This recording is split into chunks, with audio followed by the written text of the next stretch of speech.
best bent wire. Ben's best bent wire. Ben's best bent wire. Hi, I'm Ara, N6ARA. And I'm Mark, Kilo Delta 7, Delta Tango Sierra. And I'm Brian, November Romeo 7 Yankee. He's the guest. He is the guest. Welcome to Sofas on the Air. This is a podcast that covers a whole host of topics from summits on the air to parks on the air, amateur radio, and all the wacky random tangents that we like to go on. Oh, my radio's still on. Your radio is still on. I was trying to figure out how to work that in. This is episode 13. A little cursed. That's the only thing that's going to go wrong. Yeah. And I'm going to give a preview now. Okay, do the preview. Brian, NR7Y, is our very first DX guest. He flew into Los Angeles today just for this episode, episode 13, and we are tremendously excited to welcome him to this sofa.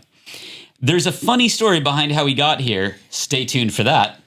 In this episode, you'll hear Brian give a deep dive into his NR7Y mod, which enables amazingly good Morse code on also amazingly affordable VHF-UHF radios.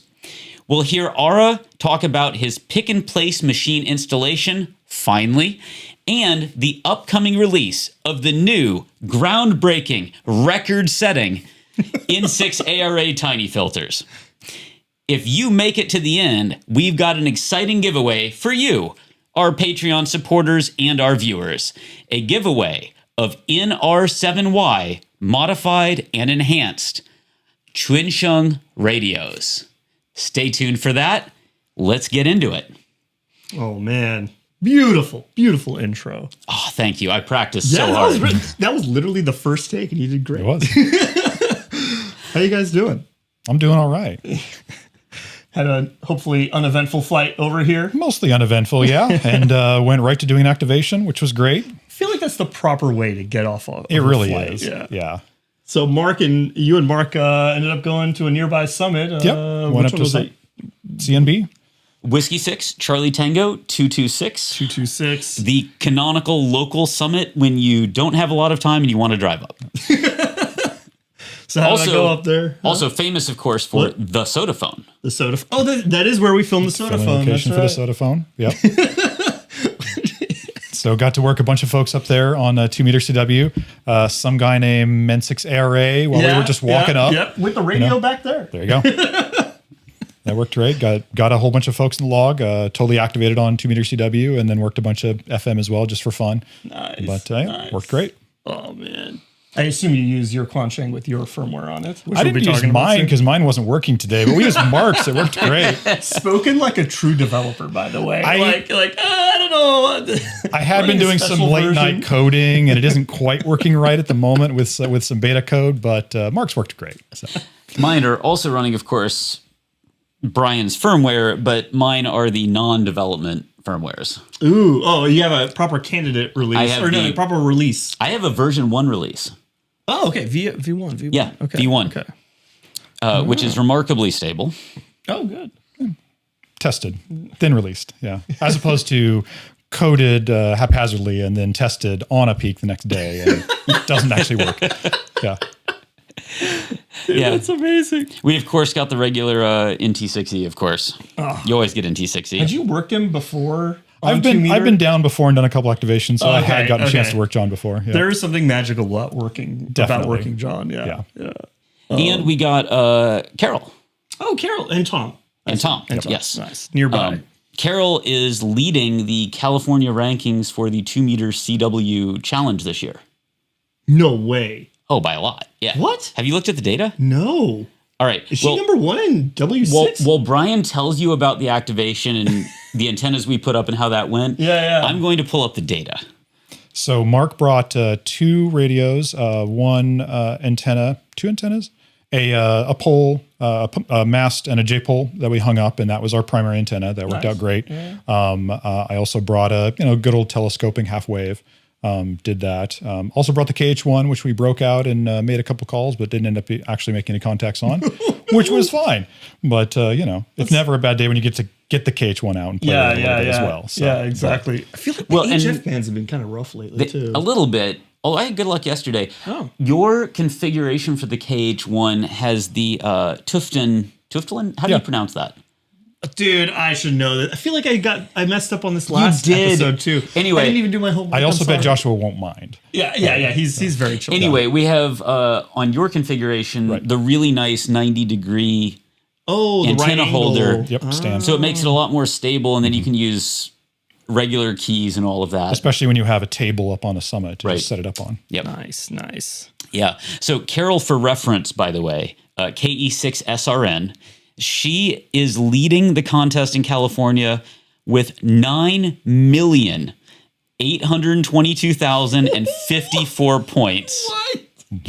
I would point out beating her husband, Tom, KE6SRO, who only has 5.3 million points, and he is still double third place. Twice the number as him. That's amazing. That summit multiplier is real. She is blowing everybody. Is she number one in the country right now? I don't know where to find that, but what I will say is Carol is dedicated. All right. We're only halfway through the year. She's already done 83 unique summits, and the total of her 2-meter Morse code contact distances are 118,338 kilometers. Nice. And a lot of those happen to be made with NR7Y modified Quansheng, including today's contact where she contacted Brian with one of his own modified radios from inside the house. Right. Yeah. Which, I mean, so I assume most of our audience has heard about the 2-meter challenge for SOTA this year, but if you haven't, make lots of contacts on 2-meter using weak signal modes. So CW or SSB, and I think that has really been a boon. It's worked out well with having the CW mod available. There's been a lot of interest because of that.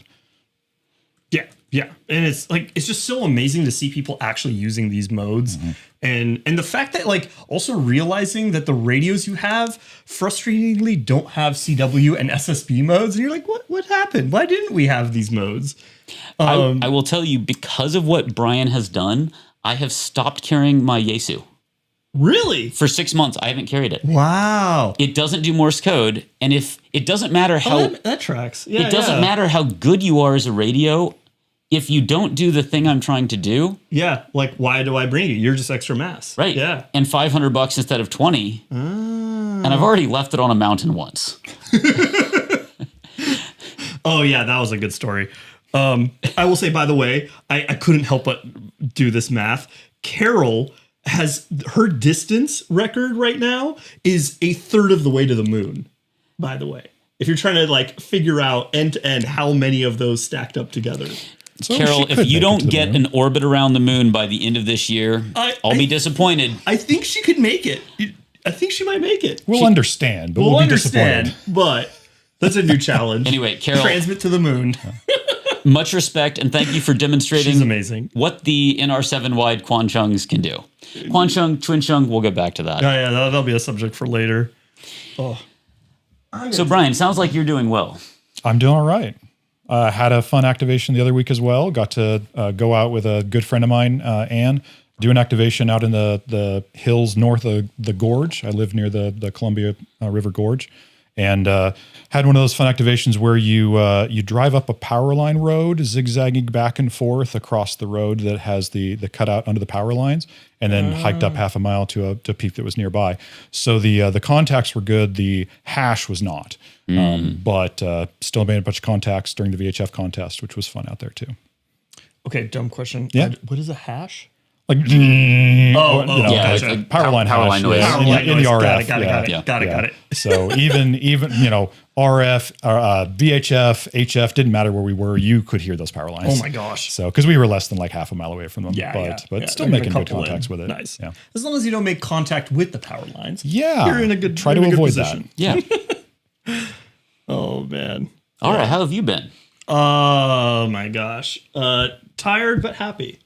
I guess it's a good segue to subject one, which is What are we drinking? what are we drinking? Actually, yes. What are we drinking? We are not having alcohol tonight. We're having coffee, decaffeinated coffee, just because. Cheers. Because it's been a long day. It has. Cheers. And it's really nice to have you here. Oh, cheers, Mark, as well. I have Aurora. no notes on the coffee other than it's coffee and it tastes good. Mine's iced. Ooh, me too. Hey, there we go. My favorite thing about this coffee is N6ARA made it for me, and unlike most of his other products, it's not tiny. That's true. That's true. It's my heaviest product yet. Yeah. By mass, at least. Do you have any other products that are smaller than this that might be coming out soon? Like, nice. That's good. Good layup. Yes. So finally, I'm happy to announce that the Tinyfilter production design is locked in. No more changes. No more like modifications. I think I mentioned it on the last podcast, but leading up to Hamvention, just like a few days before, actually a week or so before, we thought Mike K6STR and I, we've been developing this product together, and this is really his brainchild. We thought we had the design locked down, and essentially the filter design itself worked, and it worked phenomenally well. But leading up to Hamvention, Mike was kind of experimenting with like shielding the filter design, and realized that adding the shielding actually significantly improves the isolation of the filter, because RF waves can still make it not just through your antenna, but also through the like bare board of the PCB. And so he demoed this thing to me with some shielding, and like it was like a day and night difference on RF like AM broadcast, FM broadcast making it in. And I was like, okay, we should probably take a moment and a step back and like iterate the design one more time to include this, because it is such a massive like performance improvement. Yeah. And so that, what I thought would have been maybe another week or two of like tinkering and messing around with the design, ended up being like another additional month. Hard things are hard. Can we Hard give some things are context to decibels? I think you did this last time too, but yeah, sure. We did, but I think it's important because go for it. Your Please. baseline Tinyfilter design was already about minus 30 dB, right? Yeah. And that's 3 orders of magnitude. Yes. So that's a lot. It is. Like the Adding original the shielding really helps. The original design was really good, but what you're trying to do is protect against the last, 100th of a percent. Yeah. And so it's not like the shielding is massively changing the design. It's just that if you have a really, really strong local source, that last 0.01% might still be stronger than a very distant weak station. Yeah, exactly. And it can completely desensitize the input of your radio if you're Right. if you are really close enough to the radio site, which a lot of SOTA summits happen to be, right? Yeah. So this like spun off a whole like, well, how shielding in general is pretty easy. You could use like copper tape around it, or you could enclose it inside a metal tube. And in fact, behind you is a little chop saw that I was going to use to like actually cut little brass metal tubes and shove the PCB board inside it with these like end caps and then solder the ends. But one of the key criteria of the design was to make the kit easy to assemble at home. And so I found myself like, even with my tooling, struggling to build what we thought was like a good design with a brass metal tube. And we really, really tried to make it work because it's nice and like sturdy, but it's also bigger and harder to assemble. And so after a lot of, there's a whole, and I've been recording a video on this, by the way, so I'll soon have a YouTube video out about this whole design process. But to sort of spoil the end, we ended up coming out with a design that involves a 3D printed enclosure to kind of act as a spacer around the filter. Because if you get metal shielding too close to the filter, that actually couples with the shielding and causes problems. It like detunes it and actually increases the insertion loss. So we ended up designing a little 3D printed enclosure that goes around it to space it out. And then we use either copper tape or there's a special type of like EMI tape that you can wrap around it. That's like a conductive tape. And then a nice heat shrink with a lovely little like Tinyfilter logo printed on it. And finally locked that down, I think last night, in fact. So we're done. The design's done. All the parts are now here. And we're going to begin production tomorrow, actually. And are you able to confirm that my request for an Ormu orange design is Yes. going to be real. Yes. Do you have yours on you? Okay, good. Okay, perfect. Fantastic. And in fact, I have the version 1. You have Rev B serial number 1. Yep. That was what was going to be the production unit. Give it back. I want that. I know. And so, sorry to the audio listeners, but I'm holding this up. It's a green little board, but you can see right through it because it has clear heat shrink, and the PCB board inside is very exposed.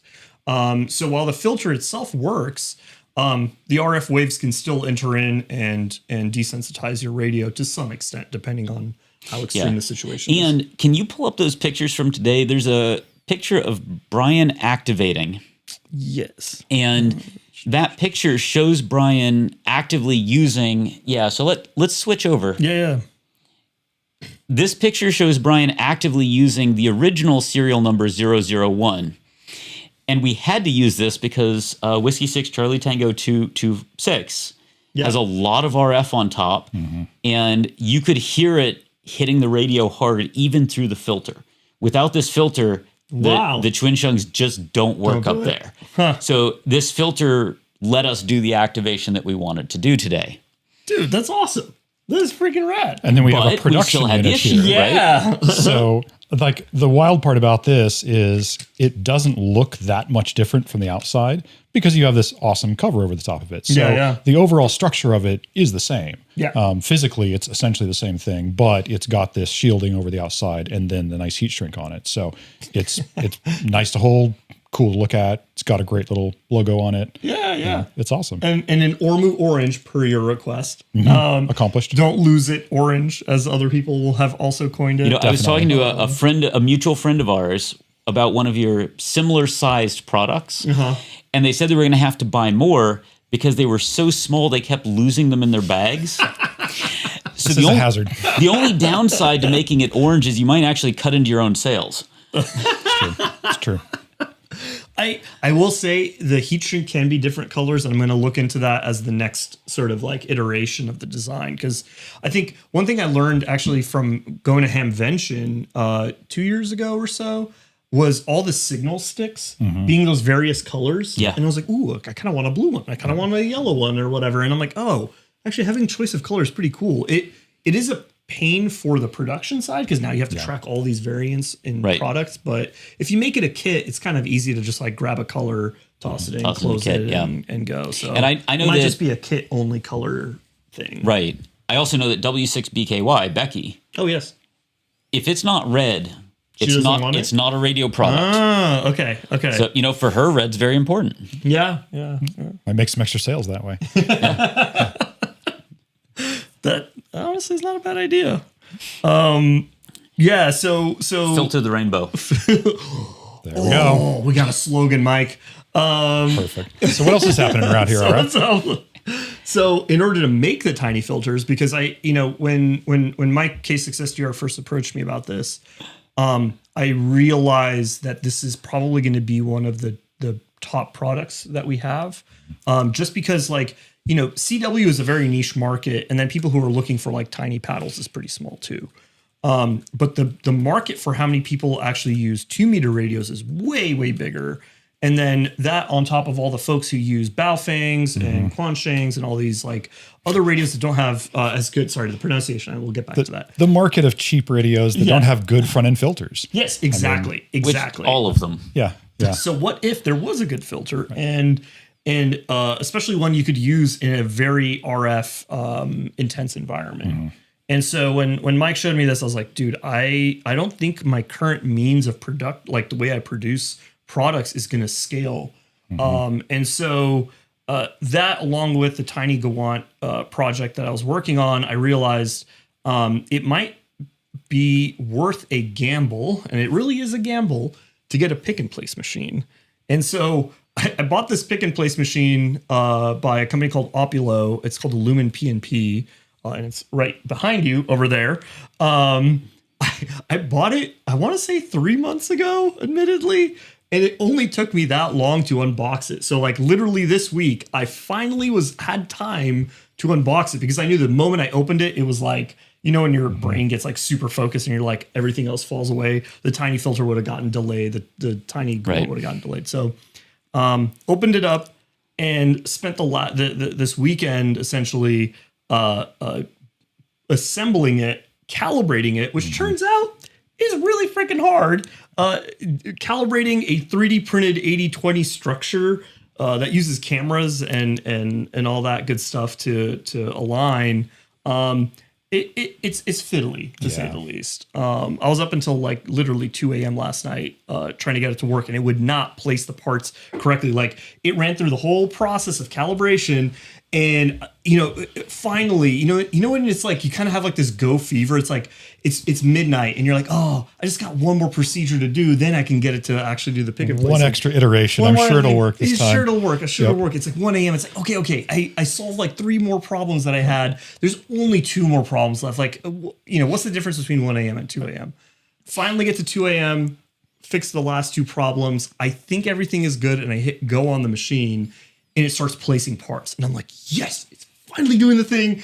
This is so worth it. It's amazing. It gets done. I look at the board, and every single part is offset 5 millimeters up and 5 millimeters to the right. Like it perfectly placed it relative to itself, but just in the wrong area. Cue the sad trombone. Yeah, exactly. Wah, wah. And it's just like, it was like this moment of like, well, what's 3 a.m., right? And then I'm like, no. I'm too tired. This is not the right time. So I went to bed. Turns out it's not going to go anywhere. Yeah, exactly. And then like, also like, don't touch it because it's all calibrated.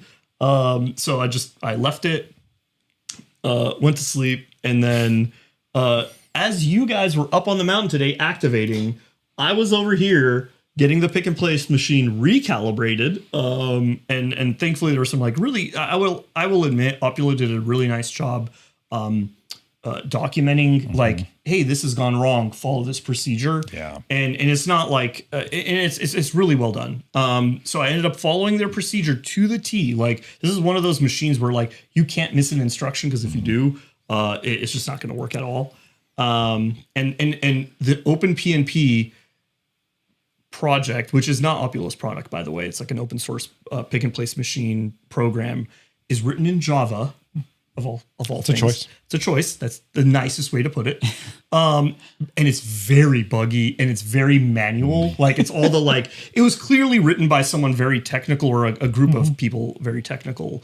So it's extremely capable, but it's like all these like knobs you got to tune just right.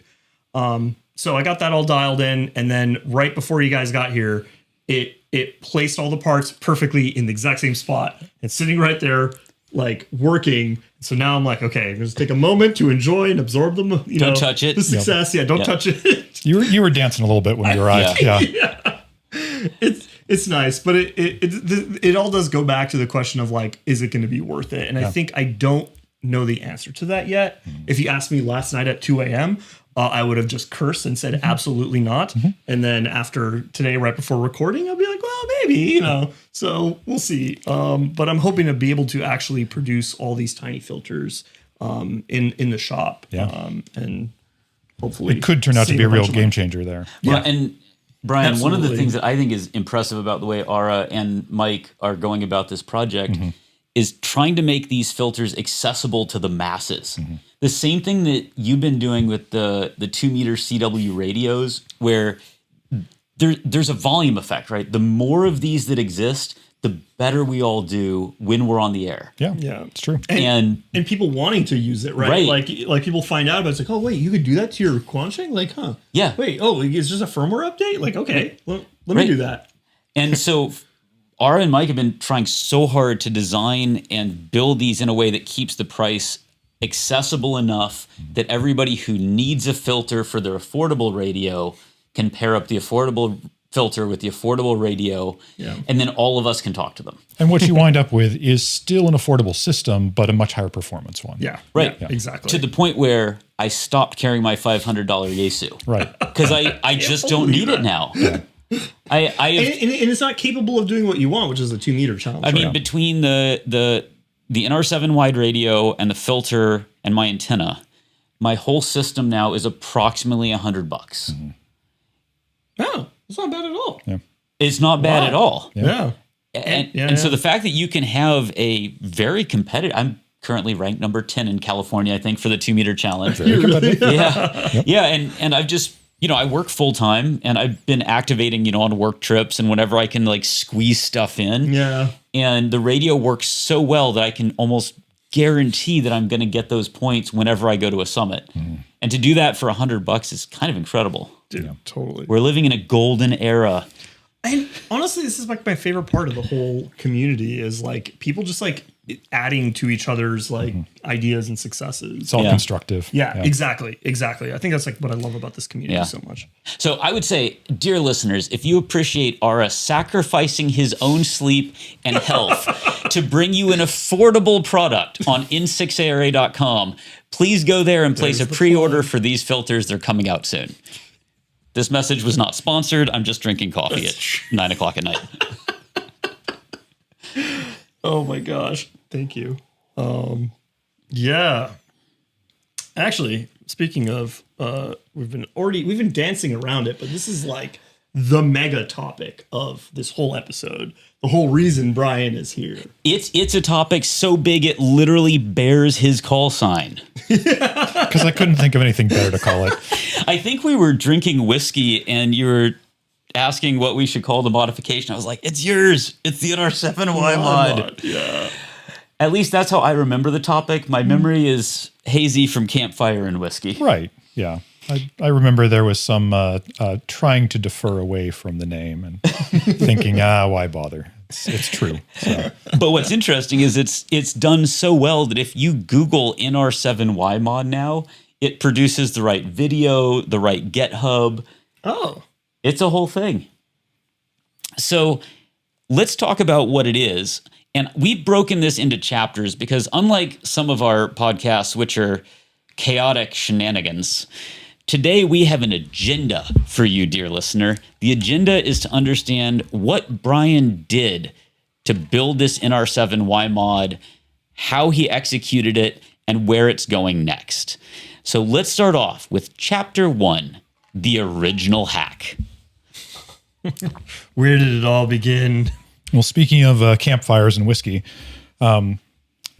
we talked about this in a video that I think you're going to be releasing soon, Mark, where at the time, a year ago, basically, everybody was interested in doing CW on these radios using the IJV mod. And that involved a hacked adapter that you had to modify a headset to plug into the side. And it could do CW, right? But it was a straight key, and you had to make these modifications to a cable to get it to connect in and do straight keying. And I had looked at the schematics because this radio has been reverse engineered already backwards and forwards, and there were open schematics available for the design. I looked at that and said, if we just wire it up this way, remove a resistor here, add a wire there, you could do straight keying straight into the port without an external cable adapter.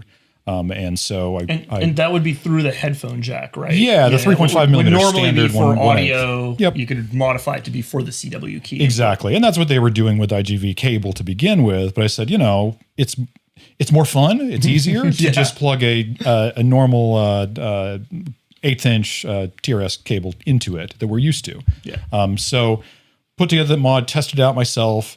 I think we had talked about it a little bit on Slack, before the camp out, and then showed up at the camp out. I think a few folks had it, already by then. And Mark comes to me and says, this thing's great. Let's do a video. So at the camp out while we were there, we put together and posted the first, NR7Y mod video of this straight key modification. And that was kind of the going way to do CW on your modified radio for a while. We got to, I got to thinking, a bunch of us got to thinking, this works okay, but it's really kind of not the best experience. It's a little slow, especially to key up. And yet, again, this thing's been reverse engineered already. Sources available for firmware out there. Shouldn't it be possible to look at that source and change the timing on it, potentially generate CW yourself, that kind of thing?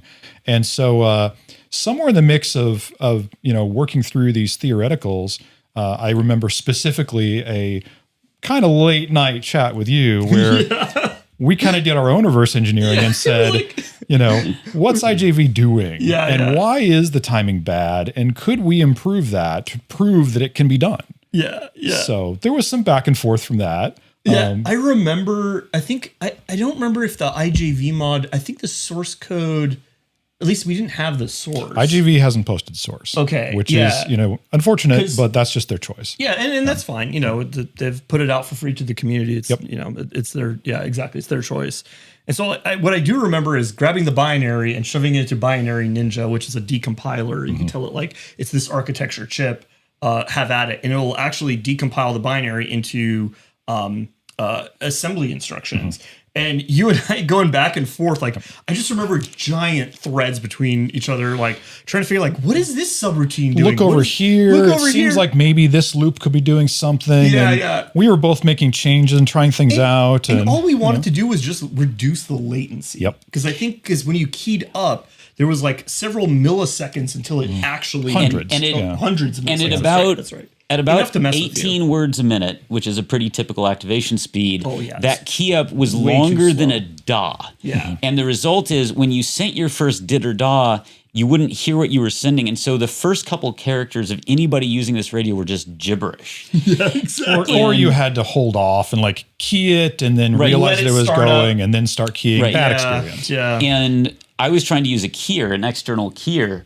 But even with the external keyer, while you can then send iambic through the keyer, it doesn't fix the key up problem, right? Exactly. And so when you guys were working on this, you sent me some late night video snippet of a hacked Quansheng running your weird firmware mod that you had done. I called binary patched. It was a binary patch. Like you literally went in, we were literally flipping bits in the firmware. So to get it to do the right thing. I got so excited by that. Yeah. I started running around the house and I showed Dee and I was like, you're not going to believe this. Because we had just come back from the camp out. Yeah. And Dee had been struggling with that spin up time. Yep. And it did improve it, but it was like marginally better. Like it was good. It was better. It certainly helped. But like it just wasn't quite right. It did prove that improvements could be made. Exactly. It was a good stepping stone for sure. Proof of life is huge. Yeah. And it took me a while after that to really decide to go for it. But essentially, I just decided to go for it. And what go for it meant was taking apart a radio fully, probing into it, actually reverse engineering the communication that was happening to the transceiver in order to generate that CW. Because the IJV is closed source, so is the other firmware that did this CEC. They both decided to implement CW and then not show the code for it. Again, their choice, the license allowed for it. And I said, I'd like to understand how this works. So there was a bunch of, again, late night, benchtop, debug work sessions kind of a thing, breaking out the Salier, our favorite logic toy. analyzer. Absolutely. Capturing traces of what is this traffic that they're sending back and forth to the actual transceiver between the microcontroller and the transceiver. Yeah. And charting it out, shared a Google spreadsheet at one point to the Slack group about like, this is the communication that's happening. If you want to stop by and analyze it with me kind of a thing and I remember opening it up and I'm like, it's like a bunch of like hex addresses and like functions. And I'm like, dude, I don't know what's going on, but man, you keep cooking. Like, which I did. I mean, so I kept going back at it a bunch of times and, finally had it broken down into an understanding of what the communication was doing. Yeah. And the real realization that I came to was, if I look at what they were doing on IGV and I look at what's happening on the existing open source project, it's not that much different. I can see the way the code is working there and I can see the changes they've made, and it's not that much as far as I was concerned. Sure. Right. So what I did then was took the open source project that's out there. There's a bunch of them and they've evolved over time, but the most current firmware for the original K5 version 1s is called EG Zoomer. And there's a version, the latest version was from like early 2025, I think, maybe late 2024, but it's completely open source and you can just go get it on GitHub. So I forked that and then started making my changes to that, adding the CW mode into that based on what I understood of how it worked. And then started sharing betas with the SOTA Slack community. So that brings us into chapter 2, which is the K5 firmware for version 1. And we actually have a listener question for this one. Dee is not here today, but Dee, KO6BTM, wants to know, for that K5 firmware, once you'd figured out how to do this, how does the firmware work? How do you think through what it's doing inside the radio? There's two ways to think about this. One is as an embedded engineer. So I'm talking to the embedded engineers for a minute. This thing is really pretty simple as far as firmware goes. It's a main loop. It's not an RTOS. It's not really that heavily timing based. It has some delay functions and things like that, but it's basically just a main loop, keeps doing the things that it's doing all the time. Lots of flags to set what should be on, what should be off, that kind of stuff. But the most important part of the firmware is that it is instructing the microcontroller to communicate to the transceiver chip. These are the two main chips inside the radio. Microcontroller running the firmware and the transceiver that basically receives commands and does all the work of the radio part.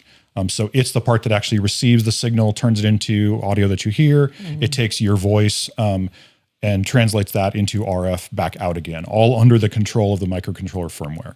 And so all we're doing then with the firmware is we're changing some of those commands that it's doing based on the timing of when you key up, push the buttons, change what you want to do, that kind of thing. And so, maybe addressing back to the folks that aren't embedded engineers, all we're doing is changing the commands that the microcontroller is sending to the transceiver to say, I want to change the way you are listening into a certain mode. This is one of the big features that kind of unlocks this power in this transceiver is that the transceiver chip has a baseband receive mode. So it can do normal FM, which is not baseband, but it can also do a baseband receive, which is what sideband is, right? It's otherwise unmodulated off the RF frequency. Just give me the spectrum that you see off of that baseband frequency. So you can tell the receiver run in that mode. And that's what you're doing when you're receiving in CW mode. And then the other trick that we can do is say, the thing about the transceiver is, although it can receive in baseband, it absolutely cannot transmit in anything other than FM. But what you can do is you can tell that transceiver, I want you to send a signal, but even though it's in FM, do not deviate it at all. And so FM So it's just F. Yeah. It's just frequency. No modulation. Yeah. Yeah. So an FM signal is really a carrier in the middle. Yeah. And deviation off the sides. You could call them sidebands almost, Ish, but you're deviating back and forth off of that carrier frequency. But that carrier is always there in FM, and we don't ever hear it because, of course, the FM demodulation doesn't need that or takes it out. And so all we're really doing when we transmit in this CW is we're saying, hey, FM transmitter, begin transmitting with 0 deviation, which is a continuous wave carrier. And after that, we just have to turn it on and off very quickly. Sure. And that was the other trick, was changing the commands inside the firmware to say, please don't spend so much time waiting. These are the things that we were hacking around and fixing before, was like only delay absolutely as much as necessary as we make these transitions, as we turn on the power to the radio, as we turn it on and off. As we make changes, that kind of stuff is improve that timing as well. Yeah. So if you're a third-party observer and you don't know what's happening inside of this radio, and you apply a spectrum analyzer or an IC705 or some other receiver, and you treat that as a black box emitter, you would only see Morse code coming out. That's right. True Morse code, one frequency. Yep. Yeah. Yep. One of the problems that I hope to solve in the future is that you will see a very aggressive attack when that RF turns on, which is not characteristic of a well-behaved. Like a well-behaved CW transmitter has a ramp to it. It's contoured. This transmitter definitely does not do that. You can hear it. You can hear it. So I like to call it the donk. Donk. when you hear a radio on the other end, that's one of these. You can definitely hear it donk when it starts to transmit, and that's something that I hope to work on eventually. Honestly, it's kind of become the signature. Like you're working at Quansheng when you hear that. Yeah. Unlike the old firmware where you could tell because you could hear somebody have to do that key up and then a delay and then they'd begin sending. That was much more of a annoying signature. Yeah. The donk is present, but yeah, I mean, I know the Fourier transform of a sharp turn on is not ideal, but I'm with Ara. It's actually a little bit endearing at this point. Yeah, it's sort of a weird it's sort of like come to love. Yeah, it's sort of like somebody doing a little jig on a loose wooden floor where, it's maybe not the best dance surface, but there's a texture to it. Yes. You do have to be careful because I do get reports from time to time of folks who say, my radio doesn't seem to be working right. It's got this. Something's wrong. And I'll see, spectrum readouts of this thing, and it looks like it's got multiple pulses to it or things like that. And one of them I said, he said, I'm receiving on an FT817. And I'm seeing these like bounces that seem to happen. I said, how close are you with that receiver? And it turned out he was basically in the same room. So the AGC, seeing that huge spike at the beginning, was freaking out and dropping the gain almost to nothing, slowly bringing it back up. And it looked like two separate pulses, but it was actually all one. And it just had overwhelmed the AGC. Although if you're in the same room, there is another effect, which is you have to keep the amplifier on when you're doing QSK, right? It is most effective to do it that way. So if you're really near field and listening or looking at a spectrum, you'll often see after an active element completes, there is still a small signal that happens. We actually drop the power to the PA, or the gain to the PA down to 0, but the voltage is still there biasing it. So you still get a little bit of emission happening there. Interesting. So is the chain here microcontroller, RF chip synthesizer, and then a power amplifier? Yep. That's a separate like electronic component? It is. And like part of the commanding that we do is the microcontroller commands the transceiver to turn on and off the PA or set the gain for it or things like that, tune that up and down. And so it's less aggressive to the PA itself to not drop the gain between each element. Right. I can't imagine how fast we would smoke the radios if we did that. So the QSK holds that low voltage bias still there, but the gain to 0 for, I believe it's 300 milliseconds after you finish transmitting an element. That gives you a chance to go into the next element without having to kick it back on again. But you will also, if you're in the near field, you will hear a little bit of a signal past the time you finish transmitting. And I remember this being a big problem when we first took a crack at the IJV firmware, because I was testing with my IC705 next to me and my radio right next to the IC705, and I would key up, and it just didn't sound right, and I'm like, what did I do wrong? And then if you took it far enough away where it wouldn't pick up the internal, self-biased, or that biased small PA signal, you would hear nothing, and so fun. I was just like, oh man. So actually, I'm kind of curious. Has that been problematic for you during development? Like, how have you actually been testing this? How I tested is I own a lot of dummy loads. That'll do the trick. And are those dummy loads the original Quansheng antennas? Some, yes. Some are actually true 50 ohm dummy loads designed for that purpose, but some are antennas. Amazing. The original antenna that comes with it from Amazon or wherever you get your radio, those are not great antennas. They do radiate. I know this, firsthand, but no, they're not fantastic, especially at receive. Interesting. Yeah, and also not sponsored, but Smiley Antenna does make a phenomenal antenna if people are looking for replacements. They're one of my favorites. Yeah, absolutely one of my favorites. I just like that they are sufficiently floppy that I can not worry about what they they're have going a really to good catch stubby on. one too. If you're like trying to stay small form factor. Yeah, and it's kind of a little family business. Yeah, I feel like I think they are. Yeah, the dream of the '80s dummy or rubber duck antenna is alive and well at Smiley. Yeah, it does look like one of those CB radio antennas. From and if you don't have a Tinyfilter, which again, dear listeners, you should have soon. The worse your antenna is, the less likely you are to overload the radio in a bad RF environment. That's true. Yeah. So what you really need to do is just take the original antenna, hunch over it really hard, turn your radio sideways, and pray a little bit, and maybe you'll use get your body as an attenuator. Yeah, your body is a decent attenuator. I mean, the challenge is a bad antenna is still a bad antenna, and an actual bandpass filter really helps you just get rid of the garbage while still having a good receive. So everybody should really just immediately go buy a Tinyfilter. That does bring us, I believe, to Chapter 3. Ooh. Chapter 3, the K5 Revision 3, and the new K1, and what Brian had to do to bring those to life with his firmware. Brian, what'd you do? The frustrating thing is progress happens, and new versions of radios come out.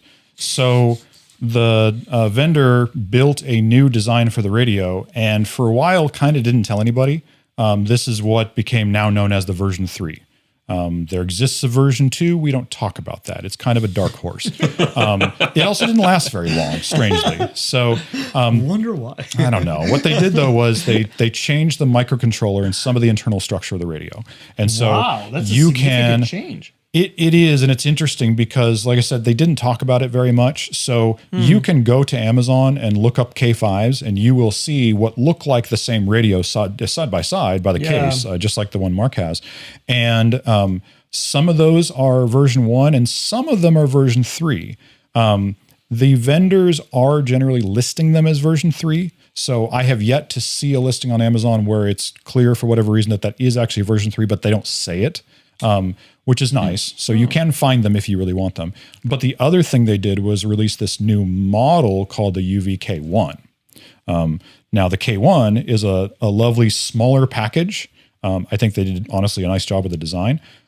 It also has the same internals inside it as the K5 V3. Same newer microcontroller, same essentially newer firmware.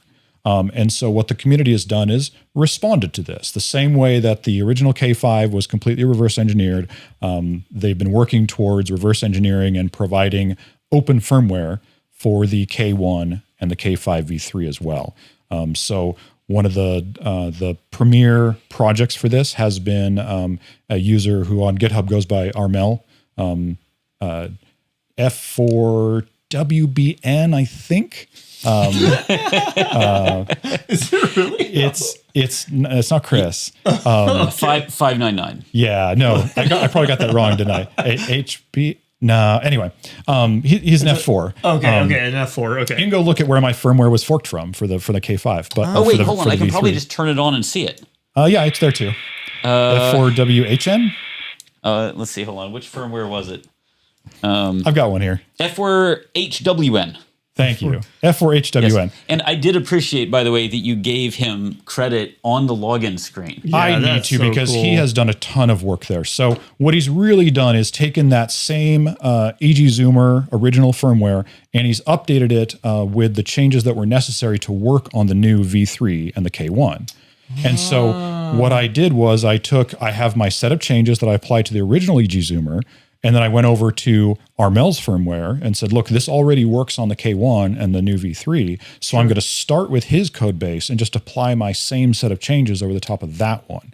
So these really are separate firmwares in terms of they only work on their particular radio. You know, they have my changes applied on top of it. They come from ultimately the same lineage, this same original fantastic lineage of reverse engineered open source firmware that worked on the original K5. Nice. Armel worked on some of those original ones as well and had his own branch of that too. But that's really I like to say, he's one of the giants that I'm just standing on top of to create the firmware mod that I did on top of it, which is also why I call it a mod. So much of the functionality of the firmware is provided by the original EG Zoomer and the Armel, and I'm just modding it on top of that. Yeah. The mod is like a nod to the people, The mod is a nod. The mod is a nod. It really is. To all the people who made it happen. Armel's firmware awesome. for the V3 and the K5 the K1 is great. It adds a bunch of additional new functionality to it. The radios themselves are pretty decent and a nice improvement. But I was able to make that same set of changes, apply those and get CW fully working then on the K1 and V3 K5 as well, and released that. So I've been now working on those essentially in parallel. They are certainly not lockstep because they are different code in a couple different ways, fixing bugs back and forth as they come up. Close? They are close. Okay. Yeah. Okay. But, I just did releases for both of them in this past week, mostly bug fixes and mostly trying to keep them aligned with the changes and fixes that were made. One of the things I believe you have in both the Rev 1 firmware, the Rev 3 firmware, and the K1 firmware is a Morse code practice mode, right? That's right. Oh, yeah. So, and can I tell a little story about that? Please. Because I have a friend, and that friend has had a K5 revision 1 for a year now. It's his main radio. In fact, it's his only radio. He's been using it for snowboarding. He's been taking it for SOTA activations. He loves the heck out of this radio. He's been putting it through its paces. And I kept telling him, you're going to eventually want this thing modified. And you finally came out with version 1.0, the first real release of the K5 firmware. And I thought, all right, that's the time to do it. So he came over to my place. I soldered this thing together. We did the small modification, popped off some resistors, added 2 wires. Easy, right? 5 minutes later, I handed back the radio flashed with the version 1 firmware. And I mentioned to him that it has a Morse code practice mode. He goes away for a week. He comes back a week later, and now he kind of knows Morse code. He's been going to bed every night practicing on... Oh my gosh. Yeah. Dude, that's wild. It's fantastic. That is so cool. So I feel like not only are you enabling the existing ham community to do what we want to do, you're also bringing new people in by giving them a learning tool that's cheap, accessible. Yeah. Free is a hell of a price. Free is a hell of a price. And Josh had a point on one of his recent podcasts, Josh from Ham Radio Crash Course. He said, if we want new hams, we're going to have to talk to people who are not hams. Yeah, of course. Which is, on one hand, really obvious. On the other hand, we do talk to hams a lot. Yeah, yeah. And this radio is cheap enough, you can give it to people who aren't hams, say, use it in practice mode, see if you like it. What I love about that, too, is the fact that if you do use it in practice mode and learn it, the device you just practice on is the thing that can help you get the contacts. Like, it can actually transmit and do the thing. Yeah. As long as you get the license, obviously. Yeah. You do have to get the license. Yeah. FCC Part 97. It's the law. It's the law. Don't break it. We should take a moment and step aside. We talked about the firmware. We didn't actually talk about the mod, the hardware mod. We should talk about the hardware mod. Yes. So that was another thing that I developed in parallel with the firmware changes was, like we had talked about, we had been doing the campsite stuff. We had been doing the rewire for the straight key. One of the things I knew I'd be able to do with this firmware was, hey, if I own the microcontroller, I should be able to write a keyer for it inside the radio. This was kind of the dream back when we were doing the straight key, was why have to attach an external keyer when you could do a keyer inside? We've got a microcontroller, it should do it for us. Right. So one of the things that I also did while I was writing the code for the mod firmware was looked around at those schematics. Again, it's been reverse engineered. So I looked around at the schematics and said, if I've got firmware control of this thing, how could I receive both the paddle inputs, basically the DIT and the DAW, as it were, on that 1/8" input. And I was able to find a way in the circuit to basically collect into the firmware the inputs from both of those 2 pins off the 1/8" jack. And it takes some jiggery pokery. So like there are some changes that happen to the way the radio works while it's in CW mode if you were doing the mod in order to drive the keyer, but it does work, and it works surprisingly well, actually. And the mod itself isn't all that complicated. It's, instead of the camp out version where it was 1 resistor and 1 wire, it's now 2 resistors and 2 wires. Yeah. And you're able to receive CW off a keyer straight into that 1/8" jack with the current mod that goes along with the firmware.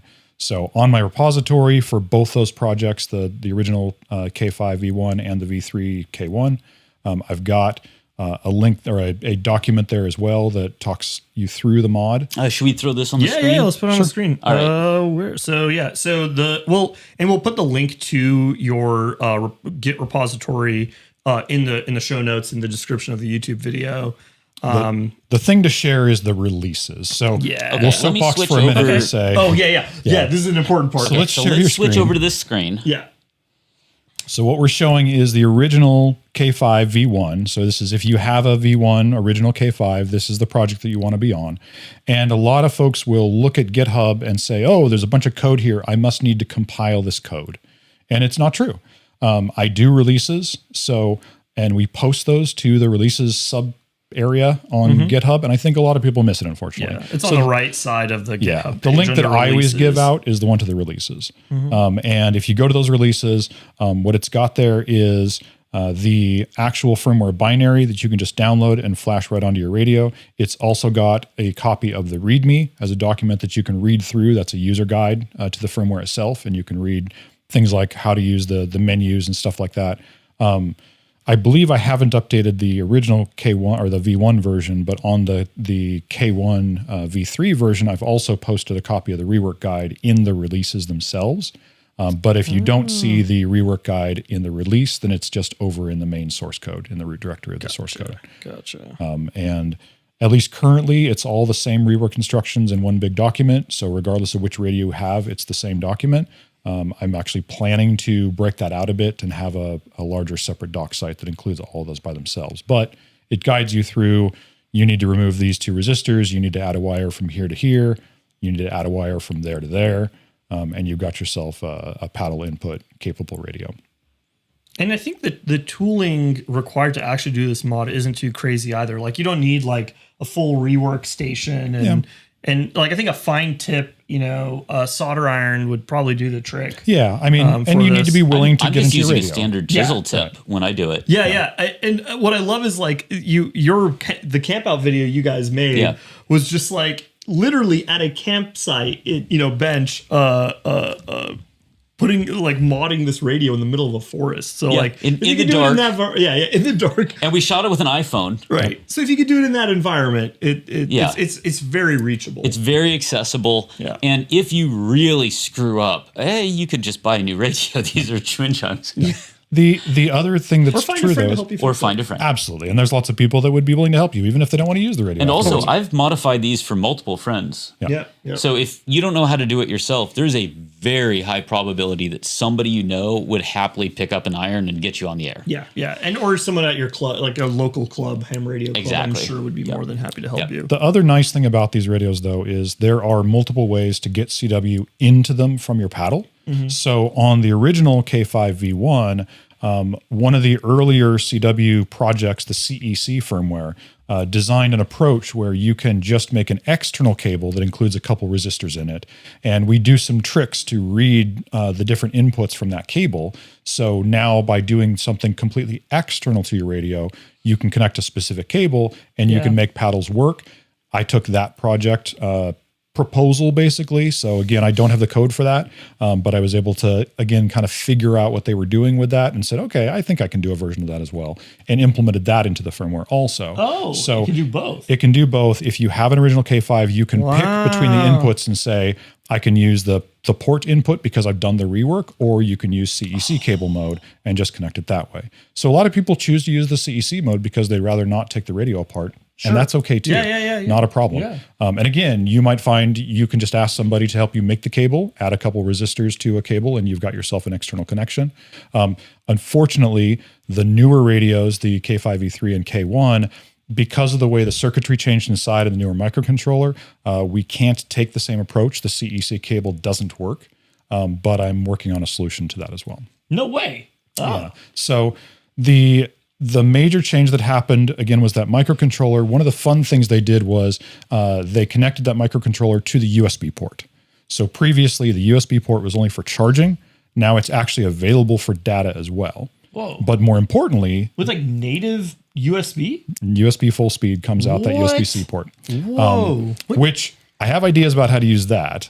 But interesting. In the meantime... Can I, brief aside? Yes. Major manufacturers, USB-C, right here. I feel like it's coming up every episode now. Every episode. Yep.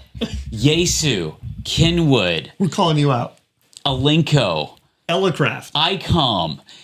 Hear us. USB-C. This radio is sub $30. You guys can do this. In year of our Lord 2026, you should be shipping with USB-C. I believe in you. Please catch up to this $30 radio. But the fun part is, because those pins of USB-C are available to the microcontroller, I am currently working on a project to connect that straight to an external cable as well. So what I've got as a prototype is USB-C on one end and your paddle connector on the other end. Oh my gosh. The funny part is, because of the way it's wired, you don't even need resistors. You can just connect them straight together. And obviously you're not speaking USB anymore. You're just talking to the IOs of that port. And you can connect it straight into your paddle and off you go. Now, does that work on the original Quansheng firmware that you made, or does it take a new firmware? It only works on the K5 V3 hardware or the K1, the smaller ones, and it is unreleased as of this posting, but it will be coming out soon. Like, I think right before we were recording, you were like literally on your phone coding, which I've never seen anyone do before in my life. But that was incredible. So it is coming soon, it sounds like. Yeah, like I said, I broke a few things. Some testing revealed some, shall we say, problems with it.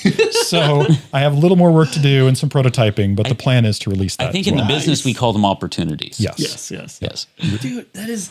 okay, could it actually implement a USB HID interface? Yes. So could one, in theory, hook it up to a USB keyboard and type CW? It's a device, not a host. Oh, it's a device, not a host. You would have to go the other direction. And before I came up with this version of the modification, I went down a rabbit hole of saying like, well, you could have an external device that acted as a host for it, and it could inject signals by it being a device on the other. And like, we may go down that road as well. You know, I didn't realize the direction. Yeah. Issue. So, but what it does mean is, for instance, there's versions of bootloaders for this radio that allow it to act like a mass storage device. You can actually plug it in and it looks like a thumb drive, and you literally drag the firmware onto it.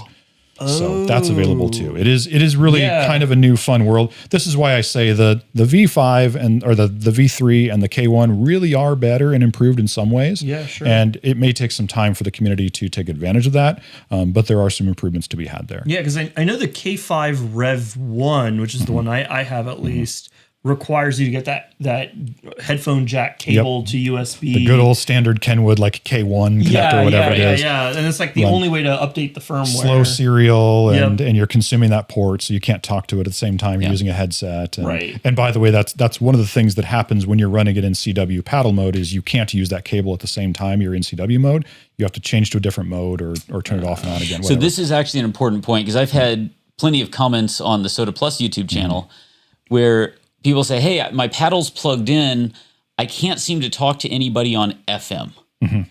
So when you have a CW paddle plugged in and you're trying to use FM mode, what happens? So because you're plugged into the same connector as where the headset would go, you're actually blocking the microphone signal. And it's basically trying to use your key as a microphone. Doesn't work that well. Are keys good microphones? They are not. Okay. Right. So they're a poor transducer of standard audio. Analog signals, yes. Okay. They do not do analog. So you have to unplug your paddle when you're doing the FM mode. Another potential advantage of the USB-C mod on the K1, it does not have that problem. So you're not blocking the headset port anymore, which means you can actually have the key connected full time and do voice. Okay, so it's and you could use the headphone jack as a headphone, right? Because if I'm not mistaken, the K5 Rev 1, if you do the hardware mod, you lose the capability to do audio, right?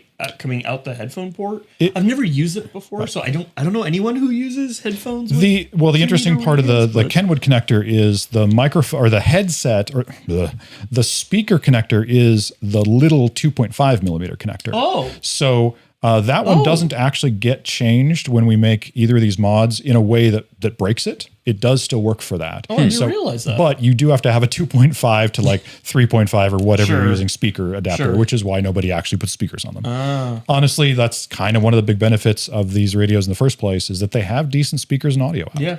So, They that's why I didn't even think about it until just right now. Right. Like I've never used You've never had a need because it turns out it works good enough. And they frequently come, or Baofangs come with a headset with a Kenwood connector.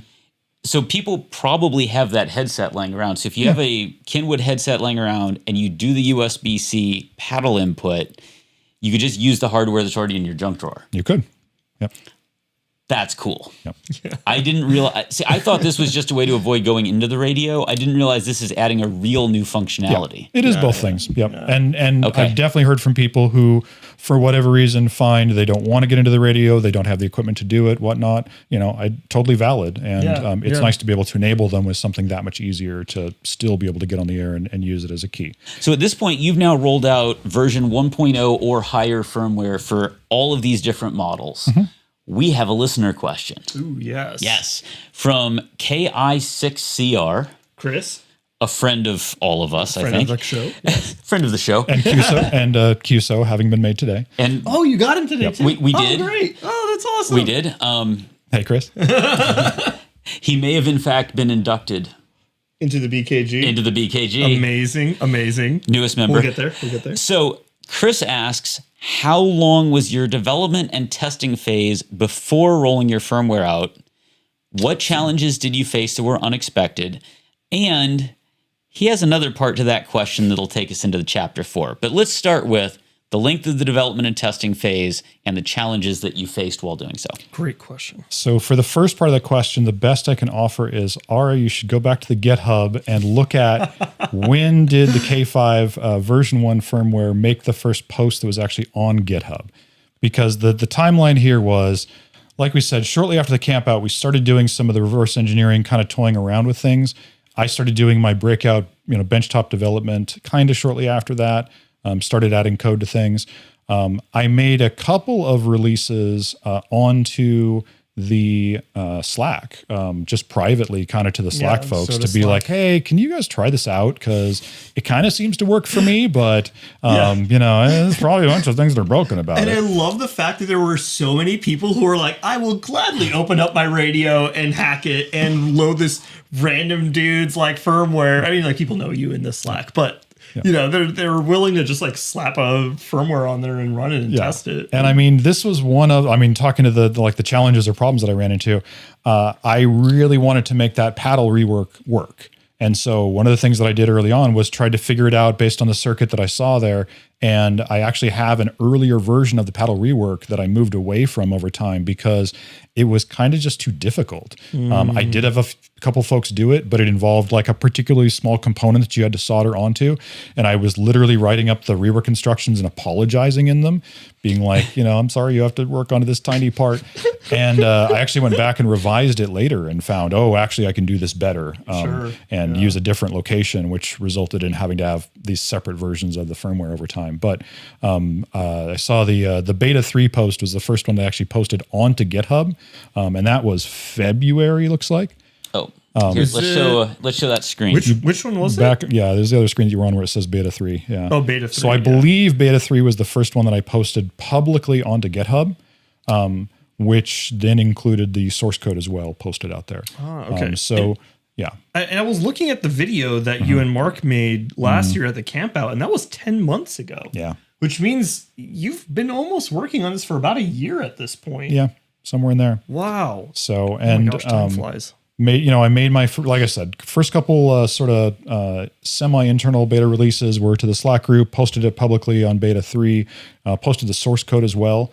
Again, I think it's fair to make the point that this original source code that was made available to the community was under an open source license, and I wanted to make sure to uphold that. So all of my releases and ongoing development since then have also been posted as open source, and anybody can go fork this and develop their own version of it if they want to as well. Nice. But yeah, it's been about a year there, and it's mostly been fixing and adding features.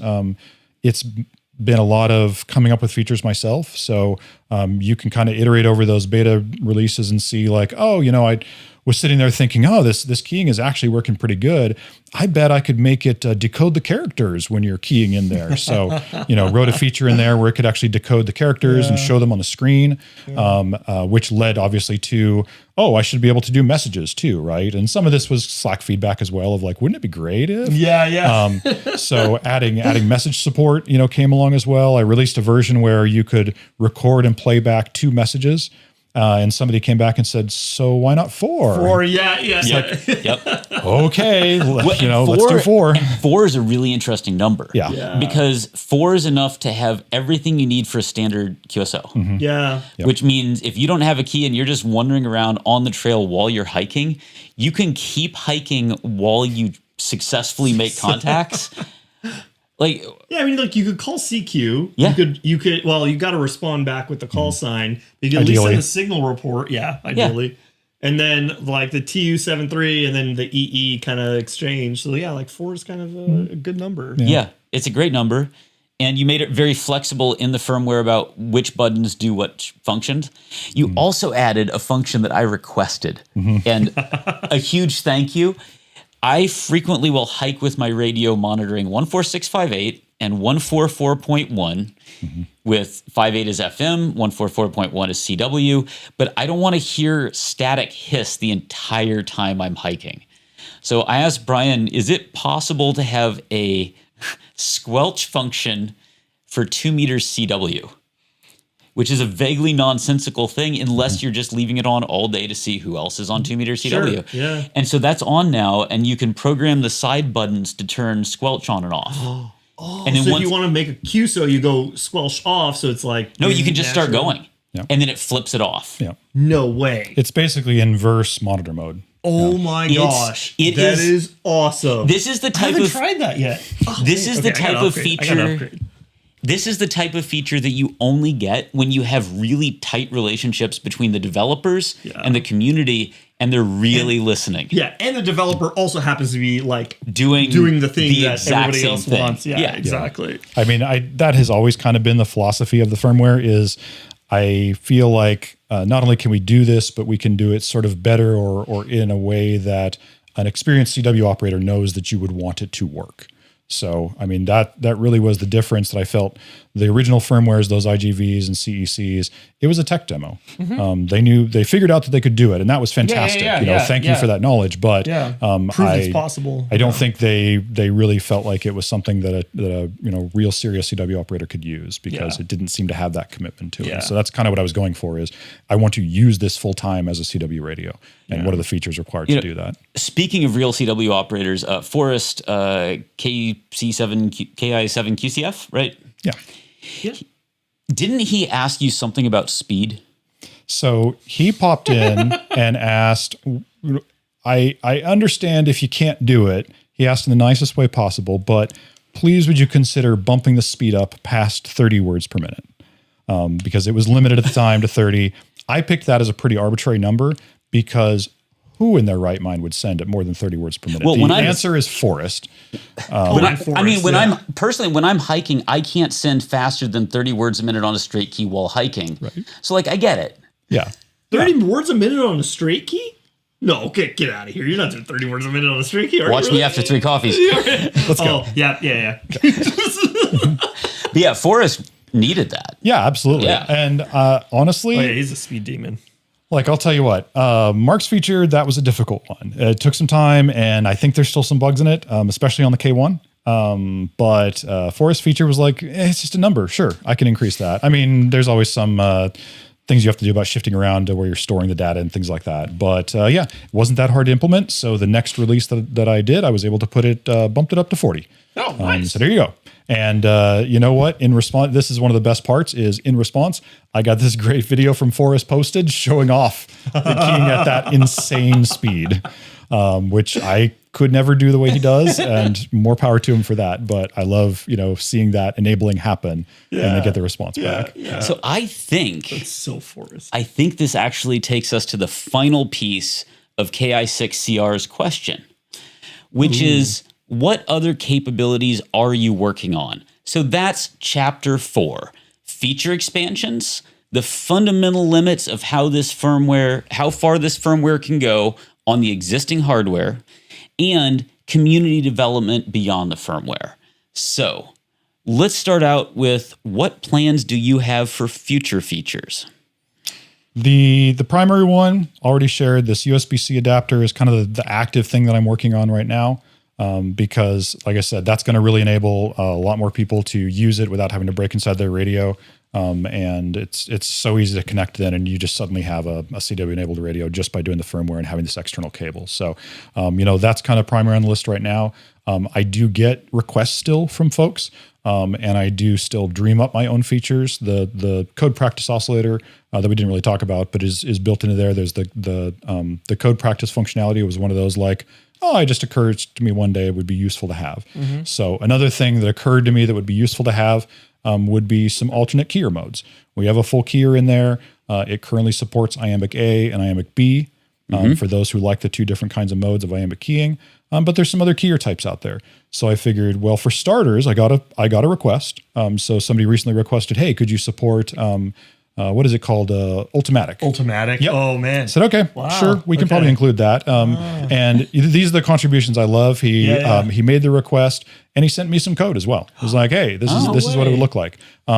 Was it like a pull request or was it like a... In his case, it was not a pull request. I'm happy to get pull requests. And in fact, I have a couple times so far. So, for those that aren't familiar with the GitHub system, you can make your own copy of the code, make your own changes, and send those changes back to me as what's called a pull request.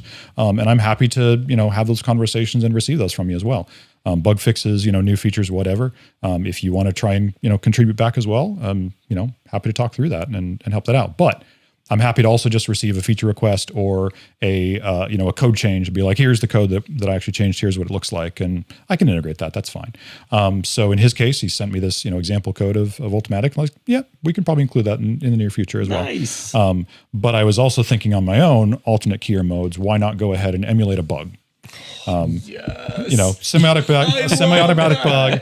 Oh my gosh. Not my style of keying by any means, but I understand there are some folks out there that enjoy that style of keying. So, why not? Obviously, we're not going to emulate all of the physical properties exactly, but it's like, I think we could manage to come up with something that comes up with it. It's so exactly. fun. I mean, that's ultimately, this is still a hobby. Like, part of the point is to have fun. Yeah. And so if bug mode is your joy, let's go. Yeah. So I'm working on enabling that as well. In fact, I think I have a prototype here that might be mostly working for that.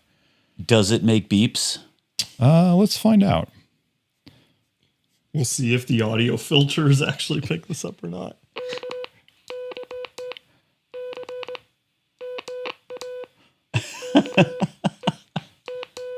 I'm a terrible bug keyer. but it does make beeps.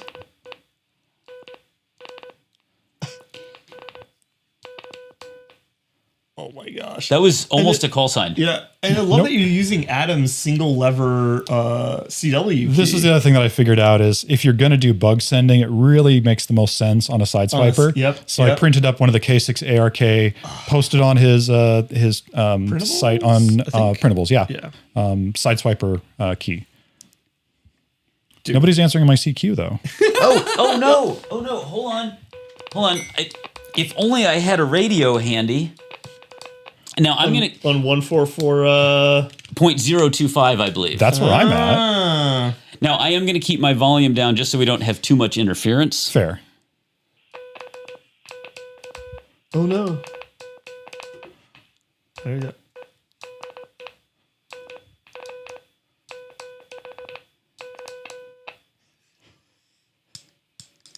Oh, can you turn your volume up? Gotcha. Turn it up. I'm listening on a dummy load, so you got to be loud. Oh, geez. Hold on. Let's here. All right, hold this. Okay. Let's see if it couples to the dummy load. Here, I'll swap out for a different dummy load. Real? Oh, okay. A better dummy load. Yeah. A radiating dummy load. Let's see if the radiating dummy load works. All right. Oh, that makes a sound now. No. Okay.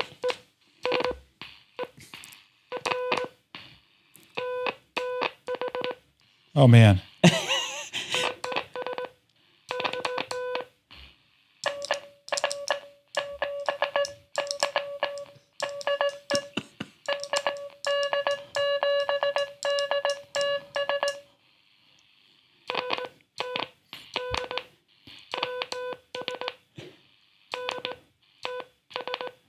I think that was my call sign.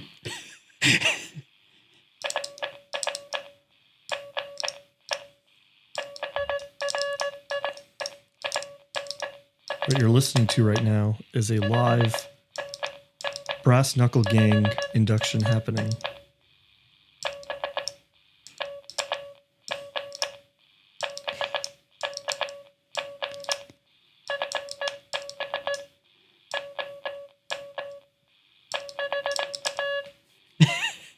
Is that a fine business at the end? Yes, that was a fine. Very nice, it was a fine business, old man. Old man. Look at his beard. He's earned that OM.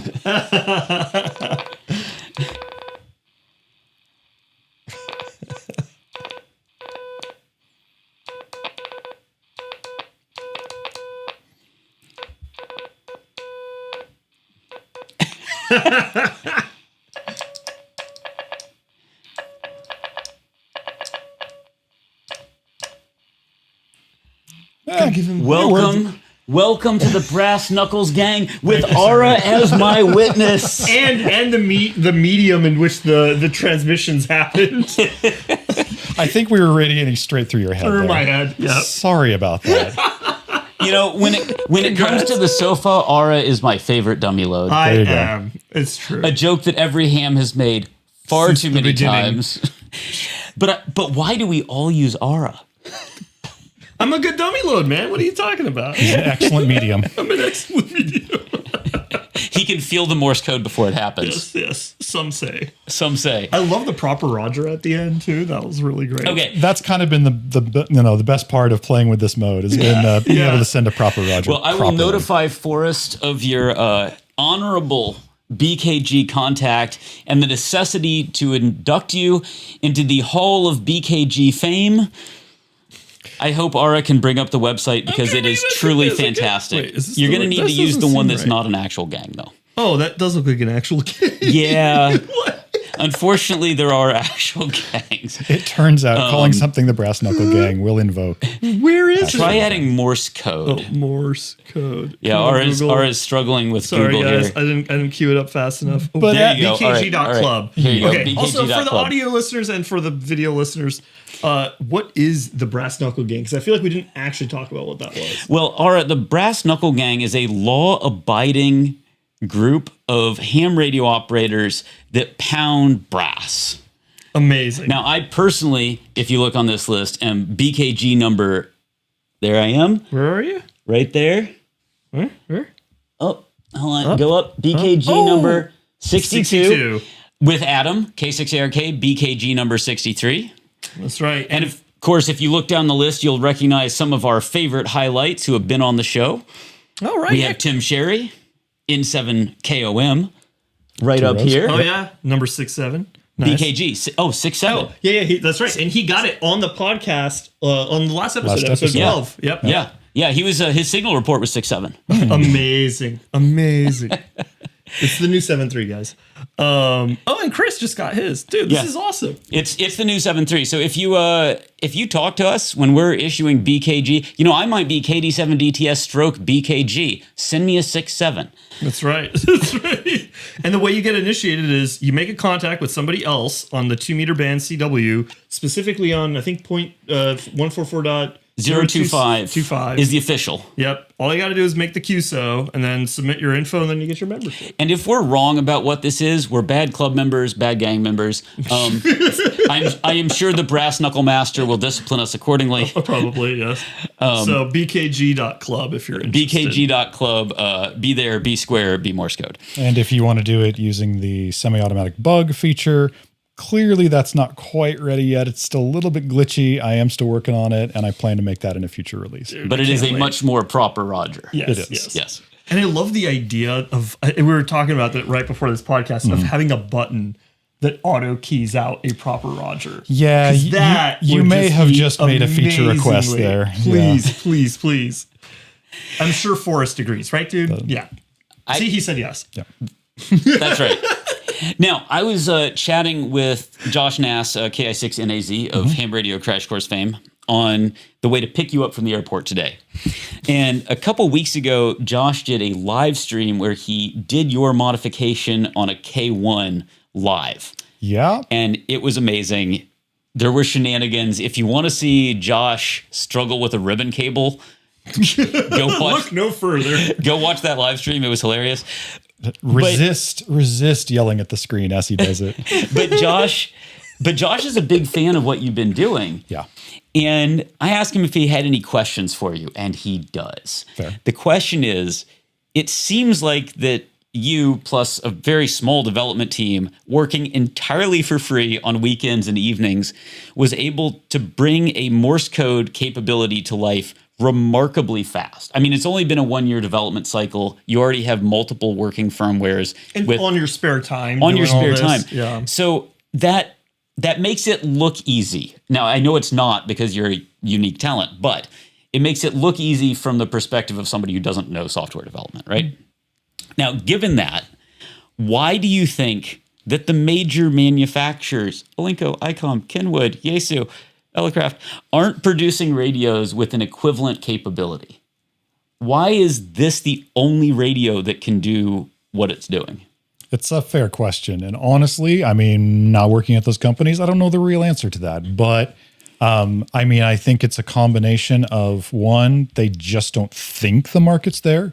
And so they're not willing to actually, put in the work for that development. Obviously, it would for them involve like actual cost and time. So there's something real to be had there, and they would have to make those decisions that they feel like it's truly worth it.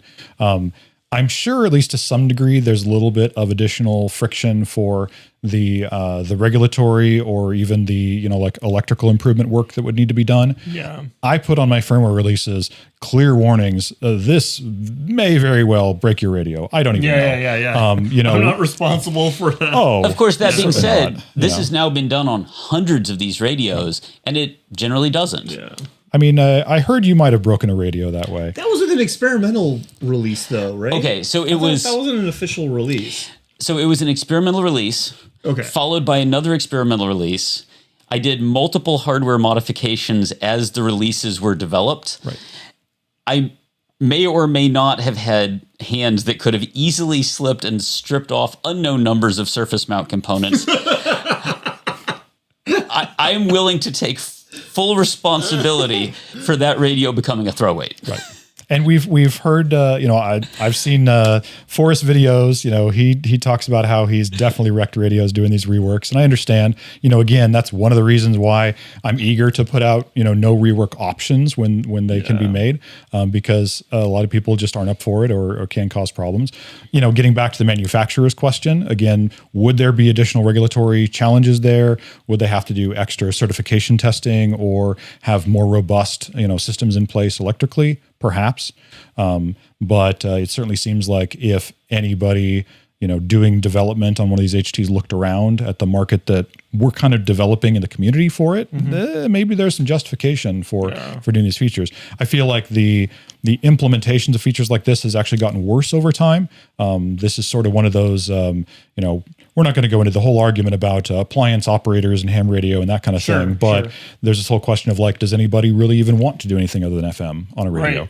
Right. And clearly, our community is showing that they do. And it's just a matter of having manufacturer, pick up on that idea and maybe get back into that space again. Yeah. Now, I do know that developing firmware is thirsty work. So indeed, here's a beverage to keep you hydrated. Spindrift. And nice. Thanks. While I hand these out, I'm going to wax poetic about my thoughts on your firmware, which is that you are the Tony Ive, the Steve Jobs team of you are the Woz and the Jobs. The Woz and the Jobs of 2-meter ham radio right now, because when Apple originally launched the iPhone, nobody was asking for an iPhone. iPhones did not exist. Candy bar phones were not a thing. You had these little flip phones. You remember the StarTACs, right? Oh, yeah. Phones were a different thing. They were a phone. They didn't have good cameras. They didn't surf the internet. And nobody knew they wanted that. And then Apple came out with these capabilities, and here we are a while later, and people have trouble imagining their lives without this capability. Yeah. And I think Brian is taking us into an era where nobody will leave the house without 2-meter Morse code. Absolutely. Like and as you were mentioning earlier that you don't take your Yaesu out, like I was thinking about it, I'm like, you know what? I don't think I've taken my ICOM ID50 out on activations in a while. And that one even has USB-C. I know it does. Yeah, that's right. But it doesn't have 2-meter CW. But it doesn't have 2-meter CW. And I'm like, I'm not going to carry that extra stuff. Like, yeah, it would be nice. I haven't programmed my Quansheng to have the all my repeaters, but it has like enough of them where I don't mind going out and doing SOTA with it. Yep. So, man, that is so wild. It's like one of those like build it and they will come sort of things. Like if you add these capabilities, I think naturally a lot of hams just want to tinker and mess around with stuff. And especially if you already have the hardware and suddenly you have a new firmware capability, like people love to jump on that. And So if it's I that do have a easy, question. Was Holden Caulfield a ham radio operator? Who? Holden Coffee? What? Wait, say that again. What was the question? So Moving on. Middle Okay. school literature reference. All right. I'll have to go back and listen and figure out what you just said. If you build it, they will come Okay. and do Morse code. And do And Morse code. It's a CW communicator and a CW communicator and a CW communicator. Do you get it? Did you get it? I get that reference to Steve Jobs' Thank you. keynote. Very nice, very nice. I wonder, would it be possible to start doing data modes where you could actually send texts across? So there is, again, Sorry, just the thought just hit my no, head. absolutely, Yeah. and the answer is yes. There is, again, being this, this open community of reverse engineering and open source and things. There's a project done by I believe the owner of the. It's not M17, is it? No, it's not M17, but it's one of the TNCs that you can do. Open source TNC, I believe, also released a firmware mod for the K5. So it's a firmware plus some modifications to the filtering to be able to do fully correct. I forget which digital mode he's doing.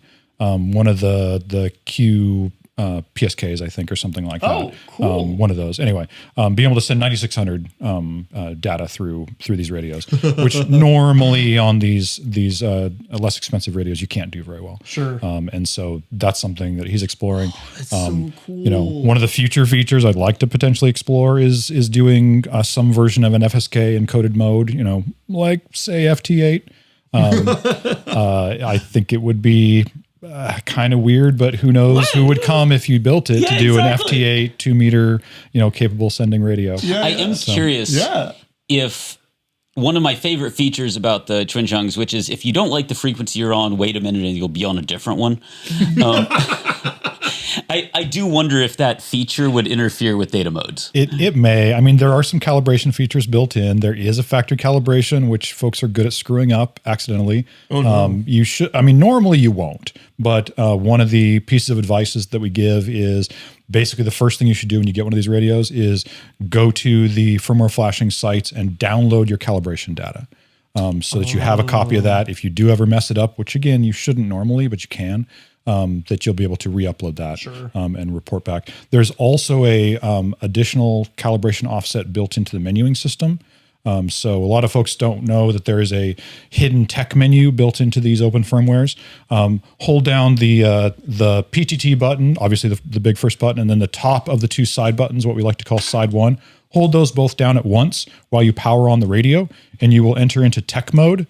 That will present the menu, and it looks like the normal menu, but it gives you some extra options. There's 86 menu options now. Yeah. Whoa, that's So cool. the menu Would you like options to that are unlock inside there, things? Sure. yeah, the options that are inside there include adding your own offset to calibration.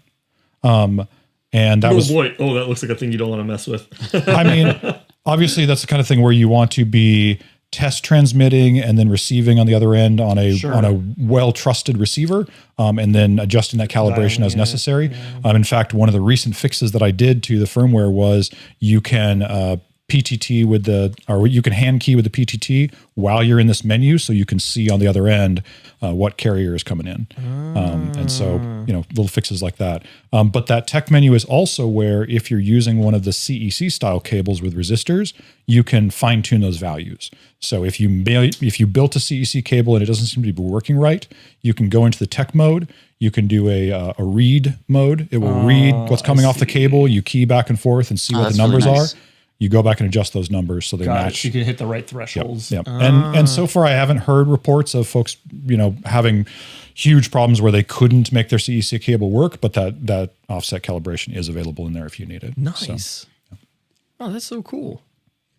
Let's see. Going through all these questions here. We actually have another really one good more. question. Yeah. So before we exit chapter 4 on the NR7Y firmware, we have a final Patreon question from Tom, Alpha 3 Tango Zulu.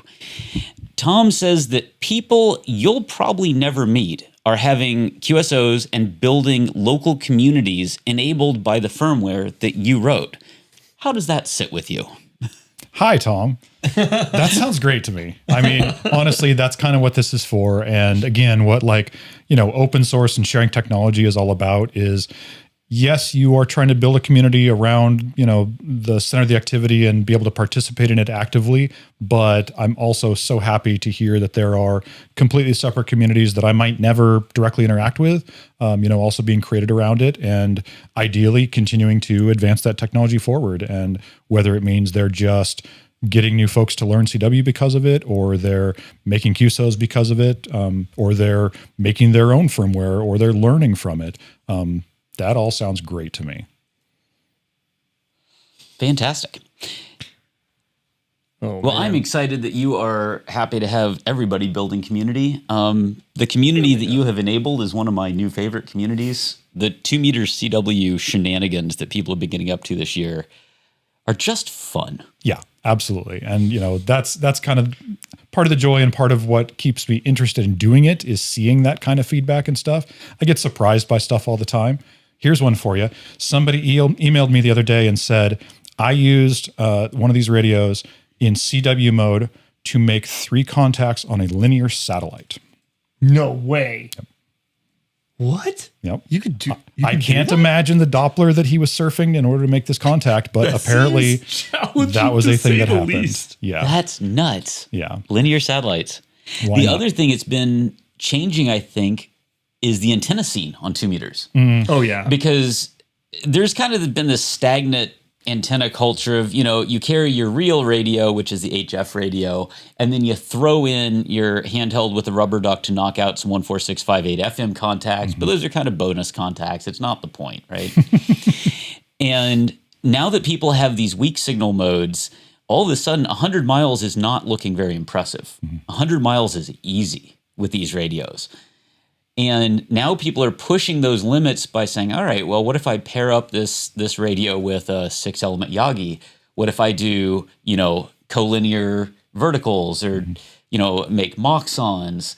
So I started seeing all these cool new ways of doing high performance, ultra portable 2 meter antennas that pair perfectly with this stuff. Yeah, So I absolutely. think you're helping drive the antenna side as well. Sure. It's just fun to see what people do with it. And I think that is kind of a snowball effect of like, oh, I have this radio that's now more capable. I'm interested in playing with it more. I'm interested in growing out capabilities around it in that ecosystem. Shout out to Casey N7NN who developed a portable foldable Moxon design to do a 2 meter beam with the radios or, with any other 2 meter for that matter. And, he's sharing that around as well. Adam's got his very portable Yagi design. I love that thing. Yeah, the 2-element. I built that because I wanted to try to work satellites with it. I ended up not using it for satellites, but found it to be extremely useful for SOTA because it's just so small and portable. Right. And like getting that directionality to like make it over the mountains. Yep. And then more recently, so actually, I'm so glad you mentioned this, Mark. I had put that antenna aside for a while because I just was like, it was good, it was useful, but like most of my sort of ham radio shifted towards like HF stuff. And then it wasn't until the Quansheng came out that I was like, I gotta dust that thing off. Like, I want to see how far I can send CW because I'm hearing signals with a whip that are just like over 100 miles away. I love that point. Yeah. About and you and I recently had a QSO using these radios. It was really weird. That was the most bizarre. I think I worked you off the backside of the beam through a mountain. Yeah, there was about 2,000 vertical feet of dirt in between us. Yeah. And it's one of these things But that it worked. the newly licensed technician who has learned that VHF, UHF go in straight lines, that technician would look at this path and say, no, that's the base of a mountain. You can't do that, right? But once you have weak signal modes and a little bit of gain, you start to get basically a taste of the microwave world. Yeah. You start to get weird bounces and diffraction. And I may be going out on a limb, but I think this is a gateway drug to people moving up in frequency. Yeah. Could be. Yeah. And who knows, what exactly enabled that? Was it that you were sending CW? Was it that, you wouldn't have been using that antenna otherwise, but now you had broken that out and that just, made the difference or whatever? I think it was all of the above because it was right on the hairy edge of the noise floor. Right. Yeah. Also worth mentioning, we've talked a lot about 2 meters. This is a 70 centimeter radio as well. Yep. And all the same features work on 70 centimeters too. There's been a lot of interest this year in 2 meters in particular, but there's nothing stopping you from doing all these same things on 440. Oh, man. Right. Yeah. Good catch. Good point. Yep. Yeah. I did have one more thing I wanted to talk about before we start going into the next topic. You've pushed the hardware in this radio really far. How much does the hardware limit further development? what can you not do because of the hardware that's in that radio?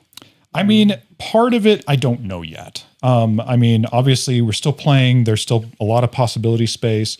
One of the items that I genuinely feel is, well, I'll say for now, most likely not possible, and this is a bit controversial maybe, but sideband.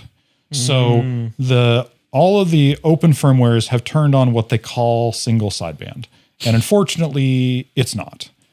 So what's actually happening is, again, just like CW, it's receiving in baseband, which is how you can hear a radio that is transmitting in sideband. So you will decode a sideband and be able to talk to them. But what you are transmitting back to them is not sideband. It's not DSB. It's FM. It is FM. And it takes a little bit of like radio and RF theory, modulation theory to understand why. But the short answer is FM contains enough slopey components in it that an SSB receiver will receive it and play back to a thing that sounds mostly like a voice, which is why it sounds like garbage. Does that mean it could work in both LSB and USB? Yes. Like, oh my gosh. Yeah. Yep. If you tune an if you tune a true LSB, let's go. Yeah. If you have a real receiver like a 705 that can receive LSB for reals, and you put it below frequency, carrier frequency, then you will hear the voice as well. Wild. Now, my controversial take on this is if the person on the other end doesn't know that you're not really doing sideband, I feel like it should count as a sideband contact anyway. At worst, it's crossband, but it's true that like the other person was transmitting upper sideband, they were receiving as far as they knew upper sideband, they heard it in upper sideband mode. And their radio decoded it. So I think you made a USB contact. Now there are some functions that got put into the IJV and I think even the CEC firmware that do improve that a little bit. And that is something that I'm actually working on as well on the side. I don't really know when that's going to be able to come out because I'm still kind of playing with the functionality there. But ideally, we can increase the sloping that happens by changing the power output a little bit to compensate more for the voice that we're hearing in. You mean add some amplitude modulation? Yeah, basically. Now, at best case, what it's going to put out there is AM, to be clear. Because it still has a carrier the whole time. It still has both sidebands. There is not a balanced mixer in this radio. So it can't possibly emit a single sideband. Right. But that is, at least something that we can probably improve on the received quality of the voice that comes out of it. But ultimately, it will never transmit something that is true sideband. I've got some ideas to play with, especially digital sending that might look a little more like sideband signals, but they wouldn't be voice. I feel like that explains why the voice sounds so different. Because like it almost sounds like it's going through like a filter. Like usually when I hear people's voices, especially because as you activate around your local area, people's voice. Yeah. And so whenever I hear someone like Mike or Lorraine or somebody or even you come back to me, I don't have that same recognition. I'm like, oh, I guess if I kind of almost like if you squint really hard, you can tell it's Mark, but it's So I think we can improve the quality a little bit, but it's never going to be true sideband, which unfortunately also means it's never going to have the true weak signal properties of carrying very efficiently with low power. You are consuming a lot of power for that carrier or for that other sideband. Yeah, and so it's always going to eat up a bunch of extra power. You're never going to get the kind of distance you do with CW, unfortunately. And that is just one of the hardware limitations of the radio. That isn't really something that can be solved. Ultimately, the other problem there is the PA stage is not a linear stage. So it cannot actually generate a linear signal. And if we ever did try to feed in a signal that was fully linearized, then what would come out would probably splatter all over the place. So, the short of it is continue to have these great, crossband or upper sideband contacts with other actual upper sideband radios. Please don't use one of these things in USB mode with a satellite. Gosh. It just isn't going to work. Yeah. And it's probably going to wreck somebody's day on the satellite instead. But that's just one of those limitations. But I also have not gone as far as like disabling the ability to transmit, because technically what you are transmitting out can be received by a true sideband receiver. So why not let folks experiment and try that out? Well, speaking of letting folks experiment. Ooh, yes. Okay. Ara had an idea. No, actually, it was Brian's idea. It's Brian's idea. Yeah. Are we blaming you for this? Yes. We might have, yeah. So Brian is technically one of our first real DX guests who flew out here for it, and partially in thanks to the patrons for funding and running the show. Yeah. However, when we asked you about what we can help compensate for, you said give the radios to the people. Sure. And it kind of caught me off guard, and then I was like, oh, that's actually a really good idea. So this time around, what we're going to be doing is actually giving away 4 fully modified, ready to go Quansheng radios with Brian NR7Y's mod already loaded on there. And firmware, yep. And firmware, So thank you. We'll modify it for a paddle input, and we'll load the latest firmware on there. Yep. Let's not load the buggy one on there. A release, a stable release. Latest Stable release. Yep. Yeah. And send that out to, I believe it's going to be 3 of the Patrons, as well as one of the YouTube commenters. One YouTube commenter. So what should we say? I didn't think this far ahead. I should have. What should they type in the comments to be in the raffle? Contest. Contest. Oh, I like TU NR7Y. Ooh, I like that even more. All That's right. fair. So if you want to join the raffle, or it's not, I don't know if it's a raffle. I guess it's a raffle in a way. Comment TU NR7Y in the comments, and we will pick one of you at random to win one of these modified, ready to go NR7Y Quansheng radios. Yeah. Which is literally the best CW radio that money can buy this year. Yeah. And for the patrons, we're going to randomly pick 3 people, and we'll contact you through the Patreon interface messaging system. So keep an eye out for your emails. I think that wraps up our NR7Y mod topic. Do you think we're all done talking about the Quansheng radios now? I like how You mean all the of us- Quanshengs? Oh, I mean the Quanshengs. I think it's Quansheng. I'm pretty sure it's Quansheng. Quansheng? This, yeah. This Like is everybody struggles with This is an open debate. I think where I come down on it is, as long as I'm hearing Morse code, I don't have to worry about the pronunciation. That's probably the best approach. Yeah. That said, it's definitely not Quansheng.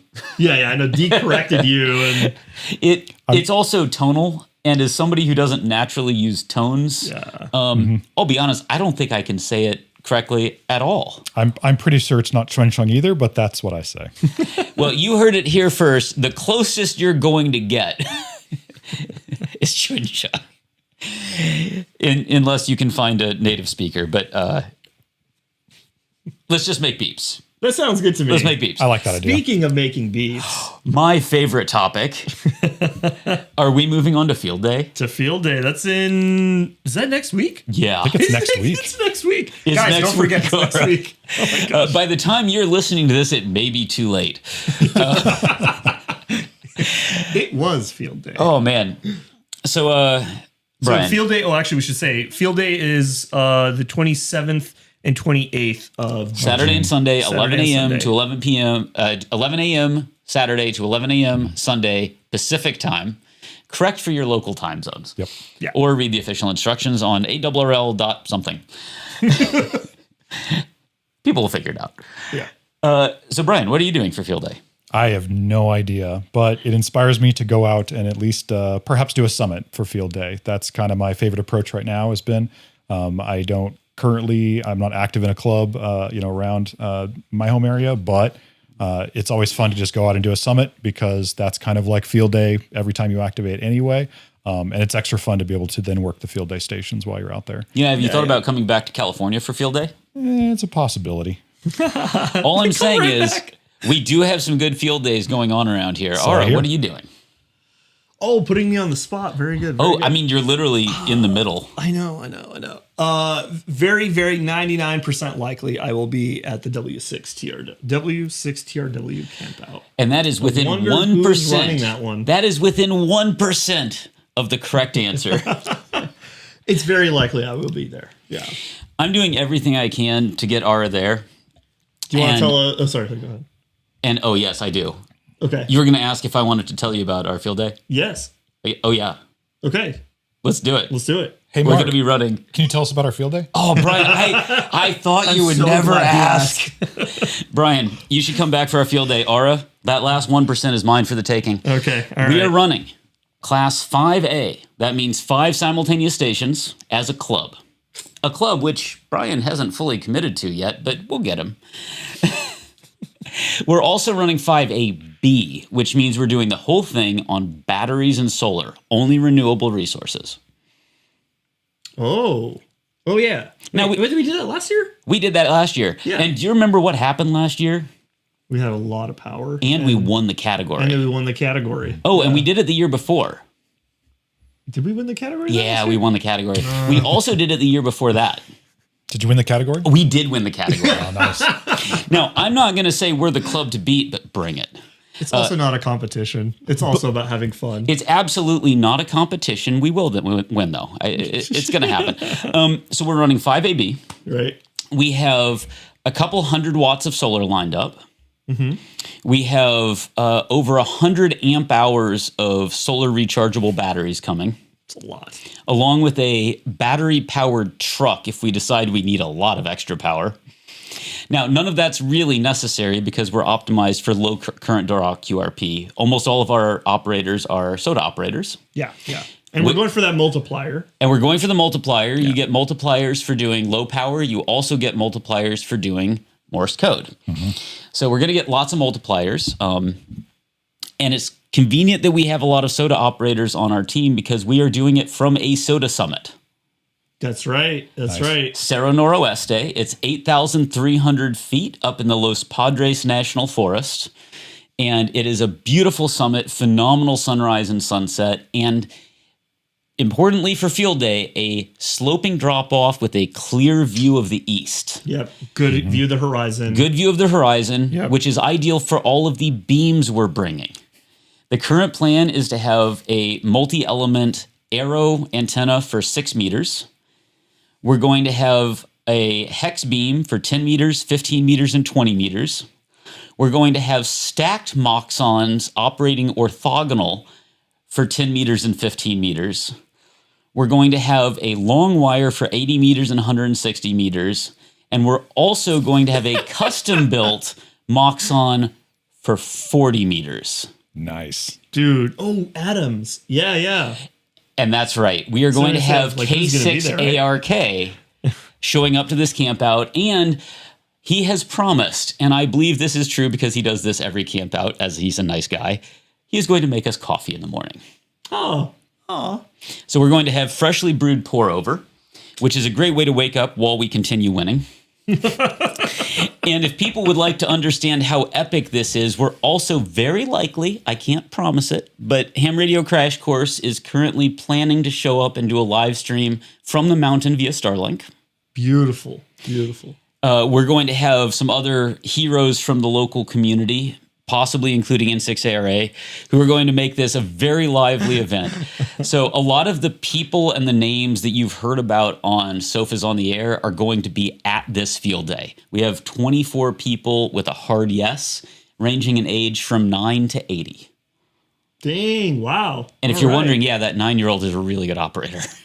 With his own license. Nice.